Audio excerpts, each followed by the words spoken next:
Pujya Maharaj was born in 1972 into a pious and religious Brahmin Pandey family in Kanpur, Uttar Pradesh. His given name was Anirudh Kumar Pandey. His grandfather was a sannyasi and his family environment was very virtuous, devotional and peaceful. His mother, Srimati Ramadevi ji, was a homemaker with deeply religious thoughts.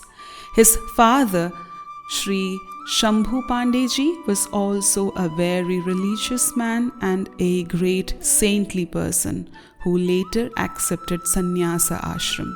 The household frequently welcomed visits from saints. Pujya Maharaj's parents used to wash the lotus feet of saints with great respect and love, and the family used to take the nectar, that is the Charanamrit.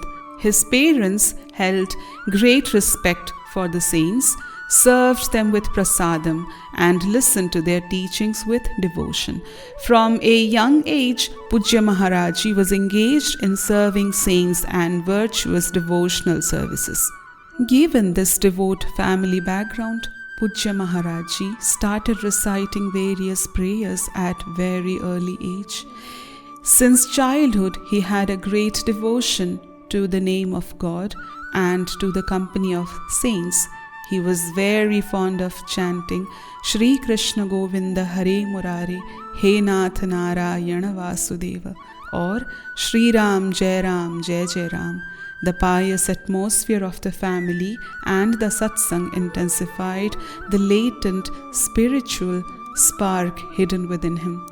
When he was in 5th class, he started reading the Shri Sukh Sagar from Gita Press.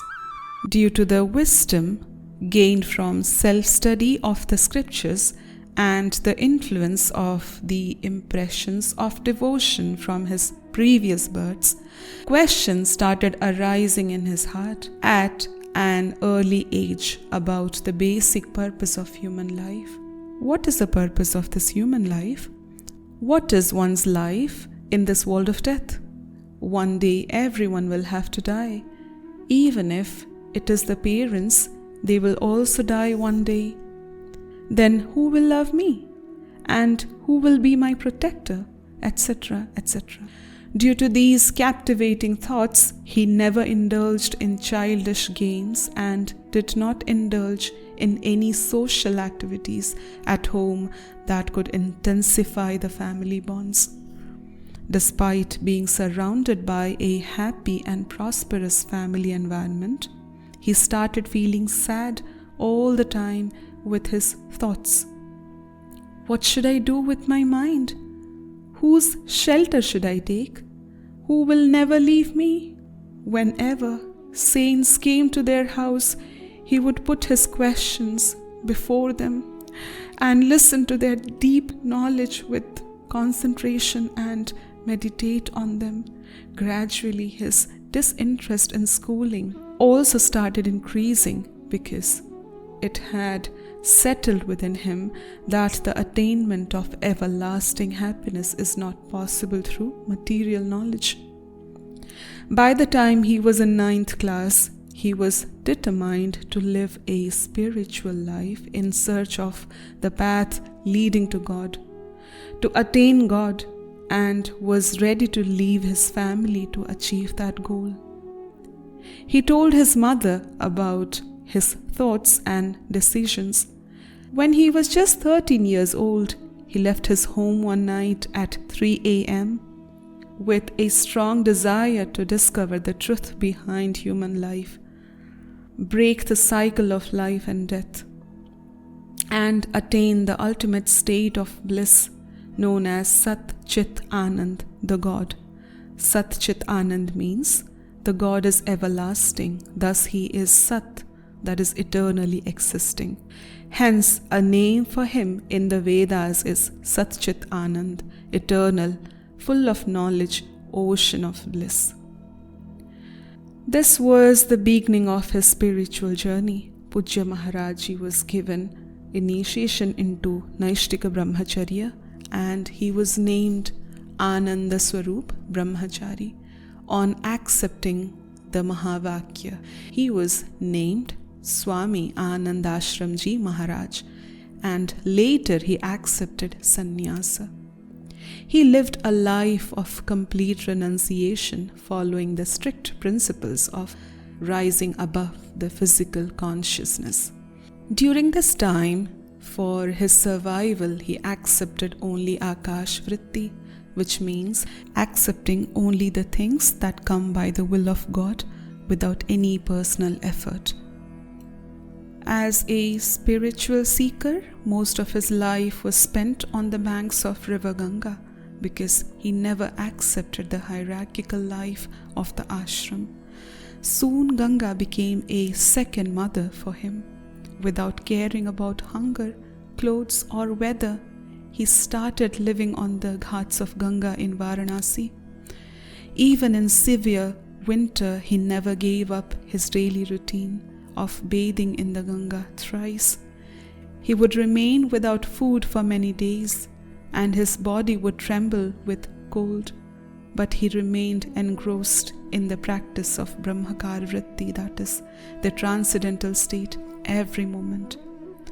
After a few years, he got the darshan of Lord Shiva and his blessings on the banks of Ganga in Kashi. With the blessings of Lord Shiva, Pujya Maharaji continued to walk on the spiritual path for a higher purpose. One day, while meditating under a huge peepal tree in Banaras, by the grace of Shri Shyama Shyam, he was attracted towards the glory of Vrindavan. Suddenly, this question came into his mind: how would Vrindavan be? Whereas he had nothing to do with Vrindavan at all.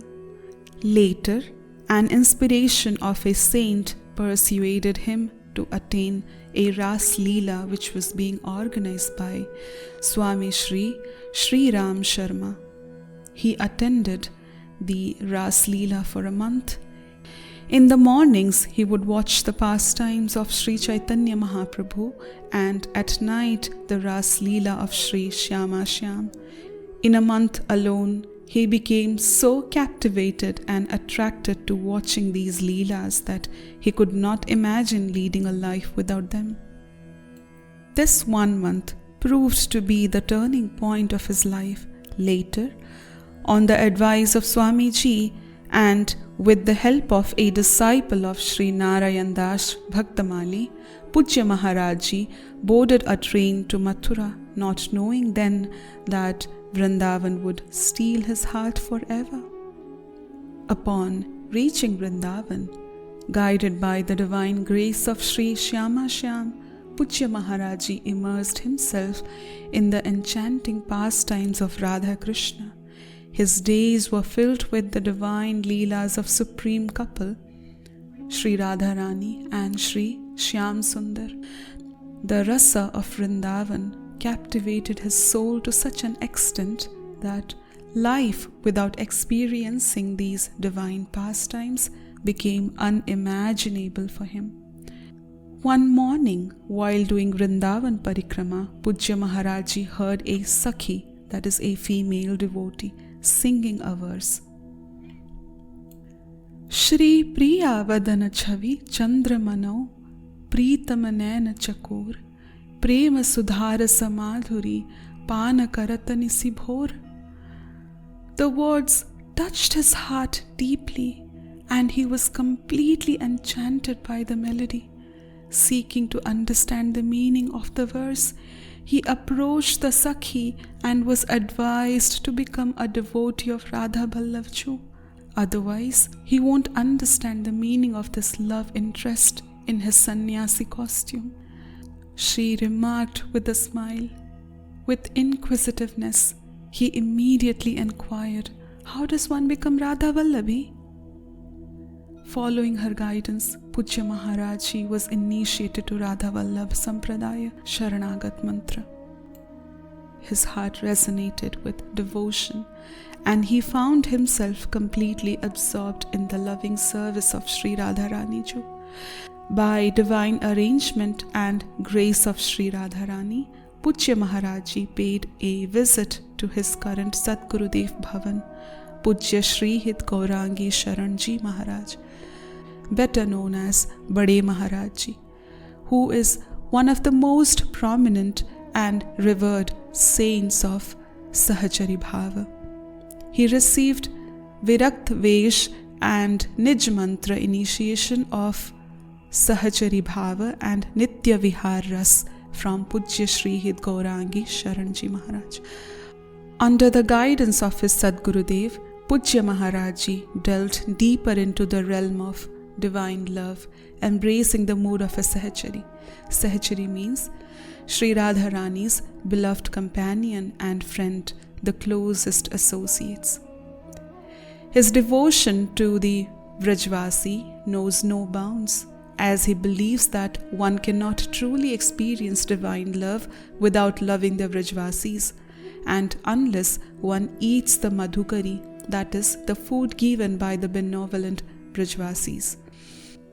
For 10 years, Pujya Maharaj Ji served his Sadgurudev with unwavering dedication, fulfilling every task assigned to him with utmost sincerity. His heart overflowed with devotion and love for his Sadgurudev, and he believed that only by the grace of Sadgurudev one could attain the highest spiritual realization. Thus, the ascetic transformed into a devoted soul, his journey marked by the divine grace and unwavering devotion. And so, Pujya Maharaj Ji's life became a testament to the power of divine love, leading him on a path of eternal bliss in the divine abode of Vrindavan. In the realm of spiritual luminaries, there exists a revered soul whose wisdom transcends borders and touches hearts across the globe. He is none other than the Venerable Shri Premanand Govind Sharan Ji Maharaj. His fame is not of human making, but a divine blessing bestowed upon him by the grace of Shri Radharani herself. Now, let me read some key points from Pujya Maharaj Ji's teachings. Take refuge in the unwavering shelter of the Lord. Maintain unshakable faith in the grace of divine. Conduct oneself in accordance with the commandments of God, Guru, and Scriptures. Engage in constant chanting of the Lord's name and avoid the offenses of saints and devotees. Serve all beings with a sense of divine consciousness, striving to bring happiness to everyone. Realize that worldly pleasures are transient and ultimately unsatisfying, whereas true joy lies in devotion to the Lord.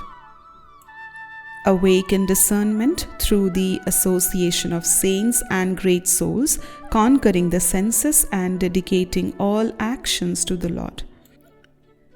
Preserve the invaluable asset of celibacy, which greatly assists in leading a healthy, balanced, and spiritually oriented life. Thus, Pujya Maharaj Ji's teachings offer a pathway to a life of fulfillment, peace, and spiritual liberation, guiding seekers towards the eternal embrace of the divine.